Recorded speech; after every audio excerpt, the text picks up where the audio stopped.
Welcome sa DRS 2.0. Fresh at nagbabagang happenings ba ang hanap mo? Mga padabarkads man yan o mga trending topics? Pwes, sagutin natin yan.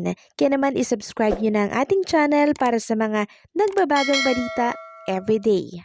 Welcome back again sa ating YouTube channel mga kadabarkads. At bago tayo magsimula sa ating update, babati na po ako ng Happy New Year sa inyong lahat.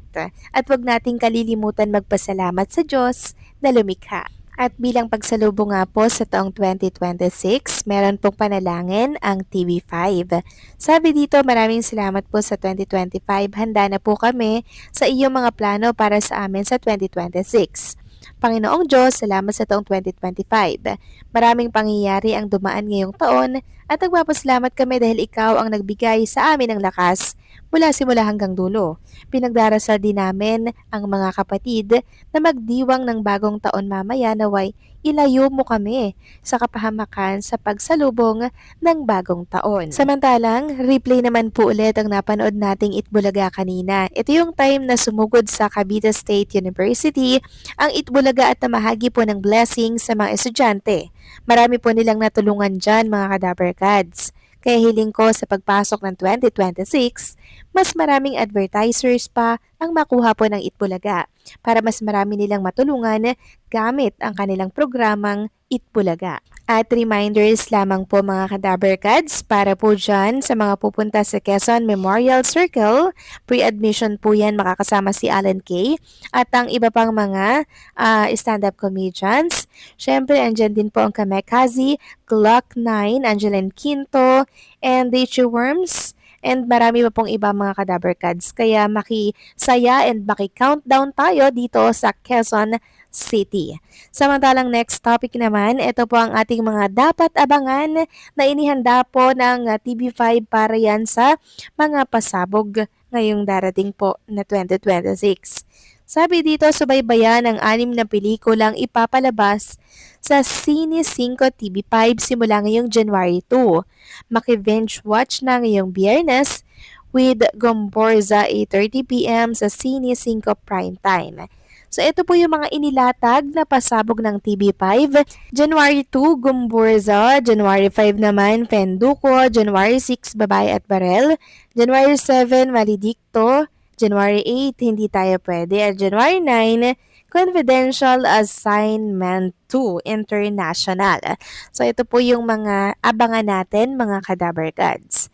Samantalang, panibagong write-ups naman ang ating natunghayan mula ito sa Telenews. Sabi niya unti-unti na tayong nakakalaya sa monopolyo ng mga programa sa telebisyon. Akalain ninyo, pare-parehong programa sa lahat ng network, tama ba yun? Maling-mali yan dahil deserve ng bawat Pilipino na dapat iba-iba ang mapapanood sa bawat channels natin. Kaya nga, may kasabihang goodbyes are meant to be beautiful. At yan din ang hangarin ng kapatid network TV5 para makapagbigay ng kalidad at dekalibreng mga programang ating bagong pagpipilian.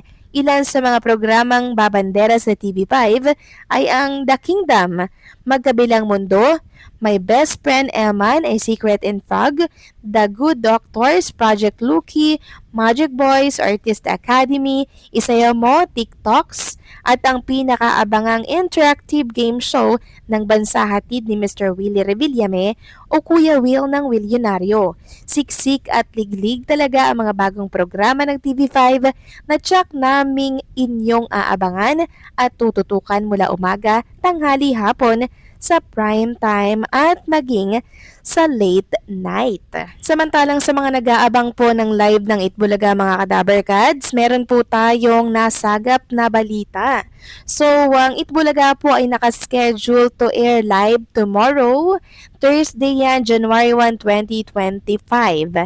Ayan po mga kadabarkads, napakalinaw dahil ito na po yung parang pinakang standard or pinakang kinagawian po ng Itbulaga every New Year magla-live. Samantalang binahagi naman po ni Shara Zoto ang picture niya kasama po ang kanyang pamangkin and syempre Eto pong si Ma'am Helen Gamboa na enjoy sa pamimili. At bago nga po sumalubong na ang bagong taon si Shara Soto, eto nga po at nagpa-drip muna siya para nga naman mas masayang sumalubong para po sa bagong taon. Samantalang next topic naman tayo, pag-usapan natin mga Kadaberkads ang tungkol nga dito sa bagong channel po ng Itbulaga. 'Di ba meron pong panibagong channel ang Itbulaga mga Kadaberkads? So meron tayong lilinawin tungkol dito. Sabi dito na LM Entertainment, 'di ba, sa previous update natin, hindi na kailangang lumayo para sa kumpletong entertainment at balita. Ang kapatid channel ay available na sa lahat ng signal plans at loads via Channel 15. So meron pong bagong channel ang Itbulaga which is Channel 15. Hindi lamang sa TV5 ito mapapanood mga Kadaberkads. Diba? Yan po ang maganda doon. Yun yung good news. Mula sa mabilis at maagang pagbabalita ng Frontline Pilipinas, tawanan at sorpresa sa tanghalian sa Itbulaga hanggang sa aksyon sa Totoy Bato at lifestyle tips sa Good Morning Kapatid, isang pindot lang sa remote, nandyan na lahat.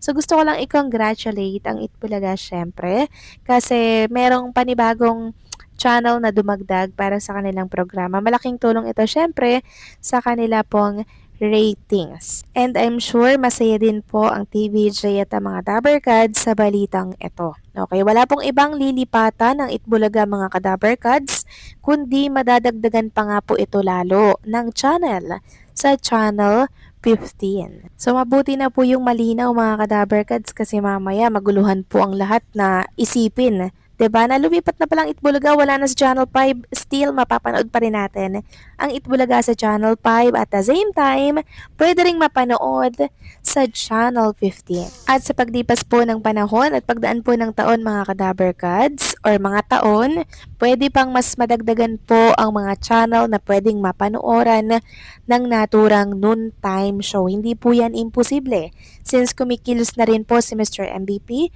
para mas mapalawak po ang signal or reach ng naturang network. Samantalang next topic naman tayo, pag-usapan natin mga Kadaberkads ang tungkol nga dito sa viral po na drawing para yan kay Bossing Big Soto. So ito po ay drawing ng isang sikat na vlogger. So ang dinodrawing niya talaga is si Vice Ganda mga Kadaberkads. Tapos nung final touch niya, ang kinalabasan po ng kanyang drawing, walang iba kundi po si Bossing Big Soto na tunay nga naman po nakamukhang kamukha ni Bossing Big Soto yung kanyang drawing dito. Merong mga nagsasabi na ano ba yan? Naagawan si Vice Ganda ni Big Soto. Instead kasi na Vice, 'di ba? Vice ay naging Big na wala po yung letter E kaya naging Big mga Kadaberkads yung kanyang drawing. Sobrang aliw mga Kadaberkads at sobrang husay mag-drawing nitong isang sikat na vlogger. And I'm sure matutuwa si Bossing Big Soto pag nakita niya po ang drawing na to na viral sa mundo ng social media. So anong masasabi niyo dito mga Kadaberkads? Please comment down below and syempre don't forget to like, share, comment, and subscribe. Happy New Year sa inyong lahat mga Kadaberkads.